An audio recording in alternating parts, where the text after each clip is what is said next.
दोस्तों आप देख सकते हैं यहाँ पर श्री रामचंद्र जी की एक बहुत शानदार तस्वीर लगाई गई है और इसके पीछे ही यहाँ पर संत रामपाल जी महाराज जी का वीवीआईपीज़ के लिए भी यहाँ पर भंडारा चल रहा है। आप देखिए दोस्तों किस प्रकार से इस हॉल को डेकोरेट किया गया है। It's really amazing and so beautiful. आप देखिए यहाँ पर थोड़ी ही दूर पर आपको संत रामपाल जी महाराज जी के यहाँ पर पोस्टर नज़र आ रहे होंगे। जैसा कि हम जानते हैं संत रामपाल जी महाराज जब भी कोई समाज सुधार की बात आती है या समाज कल्याण की बात आती है, समाज को मदद करने की बात आती है, हमेशा अग्रणी रहते हैं। इसी प्रकार यहाँ पर भी भंडारा चल रहा है और अब हम अंदर की ओर चलेंगे और देखेंगे कि आखिरकार यहाँ पर क्या कुछ व्यवस्थाएं चल रही हैं। अन्य जगह भी जो व्यवस्थाएं चल रही थी उसके बारे में भी हमने आपको बताया। अब देखिए यहाँ पर भी उन्होंने व्यवस्था कर रखी है। तो कुल मिलाकर अयोध्या में आने वाले श्रद्धालुओं के लिए बहुत ही शानदार व्यवस्था की गई है। यहाँ पर कुछ जो भी लोग मौजूद हैं उनसे जानेंगे कि आखिरकार ये व्यवस्था क्यों की गई है और क्या इसका कोई शुल्क लिया जा रहा है या ये भी सब निःशुल्क है। दोस्तों आप देख सकते हैं यहाँ पर भी जो व्यवस्था की गई है संत रामपाल जी महाराज जी के माध्यम से। आप देखिए तमाम श्रद्धालु मौजूद हैं यहाँ पर। देखिए गाजर है, मिर्च है और यहाँ पर देखिए नमक है। पूरी यहाँ पर प्लेट वगैरह की व्यवस्था की गई है, नैपकिन है आप देखिए। और यहाँ पर ये देखिए खीरा की व्यवस्था की गई है, रोटियों की व्यवस्था भी की गई है, यहाँ पर पूड़ियों की व्यवस्था भी की गई है। और यहाँ पर देखिए दोस्तों सब्जी भी है यहाँ पर और यहाँ पर चावल भी हैं दोस्तों। और देखिए यहाँ पर दोस्तों हलवा भी प्रदान किया जा रहा है आने वाले श्रद्धालुओं को। यहाँ पर बर्फी भी प्रदान की जा रही है और देखिए ये गाजर का अचार भी है और यहाँ पर ये देखिए गोभी का अचार भी है और यहाँ पर चीनी भी है और यहाँ पर देखिए चाय राम लिखा हुआ है। तमाम जो श्रद्धालु मौजूद हैं हमारे साथ, दोस्तों हमारे साथ कुछ और भी राम सेवक जुड़ चुके हैं। आइए इन लोगों से जानते हैं कि यहाँ पर जो प्रबंधन की व्यवस्था है वो किस प्रकार देखी जा रही है। नमस्कार सर जी, क्या नाम है आपका? नमस्कार, मेरा नाम वैदिक मिश्रा है। मैं विश्व हिंदू परिषद का कार्यकर्ता हूँ। विश्व हिंदू परिषद के आप कार्यकर्ता हैं वैदिक मिश्रा जी। यहाँ पर जो राम सेवकों द्वारा जो श्रद्धालु हैं दर्शनार्थ आए हुए हैं, कैसी व्यवस्था चल रही है उनकी? व्यवस्था अति उत्तम है। जो लोग यहाँ आए हैं आप उनसे भी पूछ सकते हैं। हम लोग तो खुद ही व्यवस्था देख रहे हैं। जैसे कि व्यवस्था के तौर पर बड़ी अच्छी व्यवस्था है, रहने की उचित व्यवस्था है। आप भोजन देख ही हो रहे होंगे, हम लोग बैठे हुए हैं। इवन हम लोग भी भोजन ही करके बैठे हैं यहाँ पर। पार्किंग की बड़ी अच्छी सुविधा है, उन्हें 24 घंटे खाना मिलता रहता है। संत रामपाल जैसे संत कई यहाँ पर अपना निःशुल्क भंडारा चला रहे हैं जो 24 घंटे चल रहा है। हमारे सिख समुदाय का भी लंगर लगा हुआ है। भाई साहब लोग व्यवस्था देख रहे हैं, ये सब चल रहा है। एक बात बताइए, ये जो भी लोग हैं श्री राम भक्तों के लिए आगे निकलकर कुछ ना कुछ जो भी जिनसे भी जैसा भी सहयोग बन रहा है, जैसे संत रामपाल जी महाराज जी हो गए या अन्य भी लोग हैं जिनके बारे में आपने बताया, आप ऐसे लोगों के लिए क्या कहना चाहेंगे जो आज सनातन के साथ कदम से कदम मिलाकर खड़े हुए हैं? या सामाजिक जब भी बातें आती हैं, मैंने कुछ और भी देखा है, इनके कुछ और भी चल रहे हैं प्रोग्राम, जैसे नशा मुक्त भारत हो गया, दहेज मुक्त भारत हो गया। कितना ज़्यादा ज़रूरी हो जाता है समाज में निकलकर आगे आना और लोगों को सहयोग प्रदान करना, और इससे क्या मोटिवेशन मिलता है सोसाइटी के? सोसाइटी को नशा मुक्त की क्रांति की आवश्यकता है। क्योंकि मैं खुद 18 साल का हूँ और मेरी क्लास में 46 बच्चे थे, 44 बच्चे आज नशा करते हैं। हम 2 लोग नहीं करते, पहला मैं हूँ, दूसरा वो सामने बैठा हुआ है जी। और उसके बाद रही बात दहेज की, तो एक मोटिव बन गया है कि हम शादी इसीलिए करते हैं, बोले अगर ये अकेला लड़का है तो बड़ा अच्छा दहेज मिलेगा। और अगर कोई लड़की का भाई होता तो उसे चिंता रहती है कि 18 साल की उम्र से उसके ऊपर प्रेशर दिया जाता है कि कमाओ बेटा, तुम्हें अपनी बहन के लिए दहेज इकट्ठा करना है। तो इन चीज़ों के खिलाफ आंदोलन होना चाहिए और बड़े स्तर पर होना चाहिए। और संत रामपाल जी का मैं व्यक्तिगत रूप से धन्यवाद देता हूँ कि अगर ये क्रांति सफल होती है तो मेरी खुद भी 2 बहनें हैं, मैं उनको अगर दहेज मुक्त की एक प्रक्रिया समाज में स्थापित हो जाएगी तो मुझसे बच जाएंगे। सर 9 करोड़ अनुयायी हैं, एक भी नशा नहीं करता, बड़ी अच्छी बात है ये तो। और भी अनुयायी, हम तो कहते हैं पूरे 100 करोड़ लोग जो हमारे ऐसे लोग हैं जो नशा से दूर रहते हैं, उनको सबसे उनसे जुड़ना चाहिए। क्योंकि देखिए सनातन संस्कृति वैसे पहले नशा मुक्त थी, बीच में कुछ व्यभिचार उनमें जुड़ते चले गए। जैसे कि एक उसमें बॉलीवुड का बड़ा योगदान रहा है कि नायक को उन्होंने हमेशा ऐसे दिखाया है कि वो हाथ में वोडका का गिलास लिए रहता था, सिगार दाबे रहता था, फिर वो ट्रेंड बनता चला गया। तो इन चीज़ों से दूर रहना चाहिए, युवाओं को खासकर बचना चाहिए, वही चीज़। यही कारण था कि शायद उन्होंने बॉलीवुड से दूर रखने के लिए कहा हो। ये और भी अच्छी बात है। बॉलीवुड का जैसे एक ध्रुवीकरण कर दिया गया, बॉलीवुड को इस्लामीकरण कर दिया गया, संस्कृति से उनको हटा दिया गया, कोई कहीं भटक गया। तो ऐसे संतों की आवश्यकता है और ऐसे कई महान संत हमारी संस्कृति में पाए भी जाते हैं। तो अगर हम सभी लोग बढ़ चढ़ के उनसे जुड़ेंगे तो ये हमारे अपने व्यक्तिगत रूप से हम लोगों के लिए ही अच्छा है। और बाकी कुरीतियाँ तो हर जगह होती हैं, हर संस्कृति में होती हैं। जितनी जल्दी हम उन कुरीतियों को पहचान कर दूर करेंगे हमारे लिए ही अच्छा रहता है वो। बहुत बहुत धन्यवाद, आपने हमें अपने जो अनमोल विचार बताए इसके लिए आपका बहुत बहुत शुक्रिया सर। आपका भी बहुत बहुत धन्यवाद। आप ये कवरेज करके जो लोगों को दिखा रहे हैं, क्योंकि यहाँ पर ऐसे पत्रकार मैंने आपके जैसे अभी और तो देखे नहीं जो इन चीज़ों को प्रमोट कर रहे हैं। ये आवश्यकता है। देखिए भाई साहब, हम तो यहाँ हैं, आप यहाँ हैं, आपको पता है कि हमने ये देखा, हमारे यहाँ ये सुविधाएं हैं। जो हमारे 100 करोड़ लोग और हैं, उनको कैसे पता चलेगा कि संत रामपाल जी ने या किसी अन्य व्यक्ति ने यहाँ पर ये व्यवस्था की, भारत सरकार ने, उत्तर प्रदेश सरकार ने ये व्यवस्था की, तो उनको आप ही दिखाएंगे। आप लोकतंत्र के चौथे स्तंभ है। मैं आपको भी बहुत बहुत शुभकामनाएं देता हूँ और आपका भी बहुत बहुत धन्यवाद अदा करता हूँ। नमस्कार सर, क्या नाम है आपका? अंशुल वाजपेयी, मीडिया प्रभारी, कानपुर ग्रामीण जिले से। वाजपेयी साहब, कैसा लग रहा है आपको यहाँ पर किस प्रकार से व्यवस्था चल रही है? बहुत अच्छा लग रहा है। भगवान राम का मंदिर स्थापित हो रहा है, तो भी उत्साह अपने चरम पर है। बहुत अच्छा लग रहा है। यहाँ पर राम सेवकों द्वारा कैसी व्यवस्था की गई है यात्रियों के लिए, श्रद्धालुओं के लिए? यहाँ पर मानवेंद्र जी द्वारा, राम प्रताप जी के द्वारा बहुत ही अच्छी व्यवस्था हो रही है और हम सब लोग राम सेवक जो भी हैं वो उसमें सहभागिता कर रहे हैं।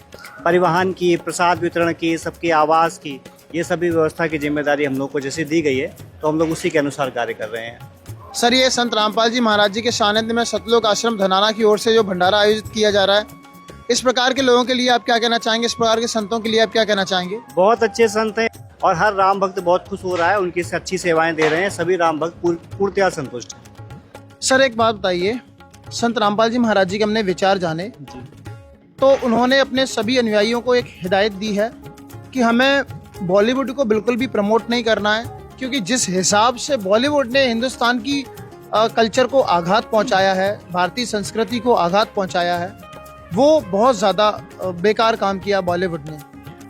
संत रामपाल जी महाराज जी का कोई भी शिष्य मैंने गाने सुनते हुए नहीं सुना, बॉलीवुड की कोई मूवी नहीं देख रहे हैं, नाच गान अश्लील गानों से वो दूर हैं, नशा से दूर हैं और दहेज मुक्त विवाह करते हैं। कितना ज़्यादा ज़रूरी हो गया है वर्तमान समय में इसके महत्व को समझना। हमारे दर्शकों को बताइए, आप मीडिया से हैं, कि जो बॉलीवुड पे जो मूवीज रिलीज हो रही हैं, तो उन पे इस टाइप का प्रतिबंध लगाया जाए। तो जब इस प्रकार का होगा तो निश्चित रूप से कंट्रोल होगा, और कंट्रोल हो गए हम लोग पब्लिक को वही दिखाएंगे जो हमारे धर्म के लिए बढ़ाने के वाला हो, जो हमारे सनातन धर्म को बढ़ाने वाला हो, तो निश्चित रूप से ये हमारे लिए अच्छा रहेगा। तो जब ये प्रतिबंध लगेगा तो निश्चित रूप से हमारे विचार अच्छे होंगे, और जब विचार अच्छे होंगे तो उसी प्रकार के हमारे कार्य भी जो हैं वो अच्छे होंगे। तो रामपाल जी का अच्छा कार्य है। वाजपेयी जी, आपने जो अपने विचार रखे, आपका बहुत बहुत धन्यवाद हमसे जुड़ने के लिए। Thank you so much. जय श्री राम। नमस्कार सर, क्या नाम है आपका? मेरा नाम अनिरुद्ध शुक्ला है, मैं कानपुर से हूँ, भाजपा कानपुर ग्रामीण में जिले का मंत्री हूँ। सर, कैसी व्यवस्थाएं हैं राम सेवकों द्वारा यहाँ पर? क्या कहना चाहेंगे आप लोगों को? यहाँ पर किस प्रकार से सुविधाएं प्रदान की जा रही हैं? ये जो पूरा अपना कैंपस है, इसको नव अयोध्या टेंट सिटी के नाम से हम लोगों ने जाना। इसमें 5 तरीके के अपने नगर हैं, आंजनेरी, चित्रकूट, प्रयाग, मिथिला। इस प्रकार से अपने सब जो पूरे प्रदेश से आए हुए कार्यकर्ता, स्वयंसेवक हैं, लगातार पूरे देश से आए राम भक्तों की सेवा में लगे। और जब हम राम भक्तों की सेवा का वो पूरा परिदृश्य देखते हैं तो एक बात हम सब लोगों के ध्यान में आ जाती है कि कश्मीर से कन्याकुमारी, अटक से कटक, माने पूरे भारत का परिदृश्य अगर छोटे स्वरूप में देखना हो तो आपको नव अयोध्या टेंट सिटी में, अयोध्या में आना चाहिए। सर, जैसा कि हम देख रहे हैं यहाँ पर बहन बेटियां भी आ रही हैं, उनकी सुरक्षा को लेके क्या कुछ इंतजाम किए गए हैं? तो हमारा तो पहला उद्देश्य है कि माताओं की, बहनों की पूजा करके, उनकी आराधना करके, उनका आशीर्वाद लेकर के और भगवान राम के काम को पूरे देश में, पूरे प्रदेश में, पूरे विश्व में आगे बढ़ाना है। श्री राम भक्तों के लिए पूरे देश विदेश से यहाँ पर लोग आ रहे हैं। पूरे हिंदुस्तान से तो मैं देख ही रहा हूँ, मैं खुद भी यहाँ पर 5-6 दिनों से हूँ। केरला से बहुत सारे लोग आए हैं, कर्नाटका से आए हैं, और तमिल, तेलुगु, अलग अलग भाषाओं को बोलने वाले हैं। सभी की सेवा के लिए यहाँ पर जो संत रामपाल जी महाराज जी के अनुयायी हैं वो भी मौजूद हैं। जब हम उनसे पूछते हैं कि आप लोग यहाँ पर क्यों हैं, आपको क्या लाभ मिलता है इससे, बोलते हैं हमें खुशी होती है, हमारे भी ये बहन भाई हैं, बहुत हमारे गुरुदेव हमें यही सिखाते हैं। आप क्या कहना चाहेंगे उन लोगों के लिए, या मैं कहूँ संत रामपाल जी महाराज जी के लिए, जो श्रद्धालुओं के लिए आगे बढ़कर जो भी जितना भी उनसे बन रहा है सेवा कर रहे हैं, और किस प्रकार उनकी सेवाएं चल रही हैं सर?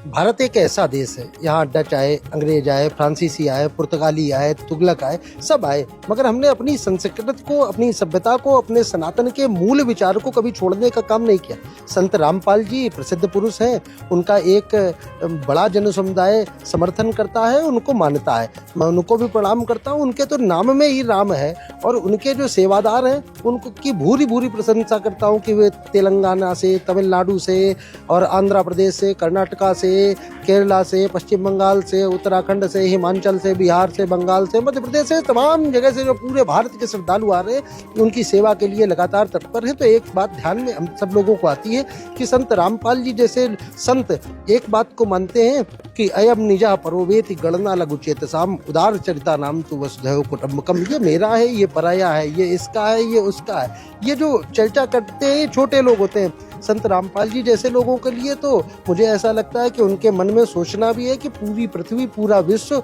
हमारा कुटुंब है, हमारा परिवार है। इसलिए मैं उनको भी प्रणाम करता हूँ। ये संतों का देश है, संतों की संस्कृति का देश है। उन सब संतों के चरणों में नमन करता हूँ। बहुत शानदार विचार हैं सर आपके। मैं अंतिम प्रश्न आपसे करना चाहूँगा सर। एक्चुअली क्या है कि एक बात और इनके बारे में कही जाती है, इनके करोड़ों में अनुयायी हैं वर्तमान समय में, लेकिन बहुत बड़ा आश्चर्य इस धरती पर एक भी व्यक्ति बीड़ी, तंबाकू, शराब, सिगरेट से हाथ नहीं लगाता। जो भी इनसे जुड़ा उन्होंने हमेशा के लिए नशा त्याग दिया। करीब 9 करोड़ या 9.5 करोड़ अनुयायी हैं इनके, एक भी नशा नहीं करता। ये पृथ्वी पर बहुत बड़ा चमत्कार है। और क्या कहना चाहेंगे, कितना ज़रूरी था ये हम आज के समाज के लिए, और संत रामपाल जी महाराज जी द्वारा जो इनिशिएटिव लिया गया है। Sir, what is your ideas about that? देखिए, आज जो समाज को पतन की ओर ले जाने वाला एक सबसे मूल विषय है वो है नशा। और मुझे लगता है कि अगर समाज से इन संतों के माध्यम से नशा दूर हो रहा है तो इससे बड़ा इनका समाज में कोई योगदान नहीं हो सकता। इसलिए मैं इन संतों को बहुत ज़्यादा प्रणाम करता हूँ, उनके चरणों में नमन करता हूँ कि नशे से इस युवा पीढ़ी को अगर दूर ले जाने का काम कर रहे हैं तो निश्चित ही जो समाज है वो हमारा चरमोत्कर्ष पर जाएगा, उत्कर्ष पर जाएगा। भारत विश्वगुरु बनेगा, हम पुनः सोने की चिड़िया बनेंगे, हम पुनः पूरे विश्व का नेतृत्व करेंगे। ऐसे इन संतों को मैं फिर से एक बार प्रणाम करता हूँ, उनको अभिनंदन करता हूँ। बहुत बहुत धन्यवाद। नमस्कार सर जी, क्या नाम है आपका?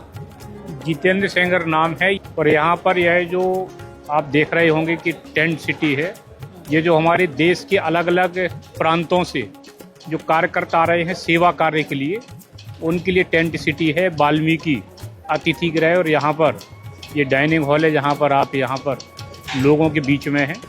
और निश्चित तौर से हम लोगों के लिए बड़ा अविस्मरणीय क्षण है। सेवा कार्य के लिए हम लोग यहाँ पर आए हुए हैं और पूरे देश के कोने कोने से लोग यहाँ पर लगभग 1.5 माह से भी अधिक समय हो गया और यहाँ कंटिन्यू 20 से 25 हज़ार दर्शनार्थी आते हैं, यहीं पर रुकते हैं। उनके भोजन, खाने पीने की, ठहरने की, दर्शन कराने की, बाद में प्रसाद वितरण की व्यवस्था सब निःशुल्क है। यहाँ से वाहन से जाना, वहाँ से आना, ये सब पार्टी के कार्यकर्ता जो हमारे देश के विभिन्न क्षेत्रों से आए, सभी लोग सेवा कार्य में जुटे हुए हैं। आप देख सकते हैं यहाँ पर पार्टी के जो कार्यकर्ता हैं उनके द्वारा ये प्रबंधन किया गया है। आप देखिए यहाँ पर इनके पास एक बैच भी है। मैं कैमरामैन से कहूँगा ज़रा इसे दिखाएं। और ये सर, क्या हम जान सकते हैं यहाँ पर आप क्या सेवा देख रहे हैं? यहाँ पर कार्यकर्ता प्रबंधन के नाते जिम्मेदारी है हमारे पास। और कार्यकर्ता प्रबंधन में जो देश के अलग अलग प्रांतों से कार्यकर्ता आते हैं एक सप्ताह की सेवा के लिए, उनको अलग अलग जिम्मेदारियाँ सौंपी जाती हैं और सब लोग यहीं पर मिल बैठकर सब लोग काम कर रहे हैं। और निश्चित तौर से इसका एक बहुत ही अच्छा सकारात्मक मैसेज समाज में जा रहा होगा कि इतने लोग यहाँ पर एक साथ 24 घंटे में, फिर अगले 24 घंटे में फिर 22-24 हज़ार लोगों का आना। और आप देख रहे हैं वो बहुत ही स्वच्छता और सब लोग मिलकर कार्य कर रहे हैं कि बहुत ही बड़ा एक ऐतिहासिक यह दर्शन अभियान। सर, यहाँ पर भोजन प्रबंधन की व्यवस्था भी कुछ एक संत रामपाल जी महाराज हैं, उन्होंने श्री राम भक्तों के लिए जो भोजन प्रबंधन की व्यवस्था की है। हम वहाँ भी गए थे, वहाँ भी उन्होंने एक भोजन प्रबंधन की व्यवस्था कर रखी है। तमाम श्रद्धालु आ रहे हैं, 24 घंटे भोजन चल रहा है। क्या कुछ कहना चाहेंगे आप संत रामपाल जी महाराज जी के लिए? यह अच्छा कार्य है, महाराज जी के द्वारा पुनीत कार्य हो रहा है। देश के कोने कोने से राम भक्तों के लिए प्रसाद की व्यवस्था की गई है। इसके अलावा भी 15-16 हमारे भंडारे और भी चल रहे हैं अयोध्या में, टेंट सिटी के अंदर भी, बाहर भी। और जो ये लोग कार्य कर रहे हैं निश्चित तौर से बहुत पुनीत दैवी कार्य कर रहे हैं, बधाई के पात्र। बहुत बहुत धन्यवाद सर।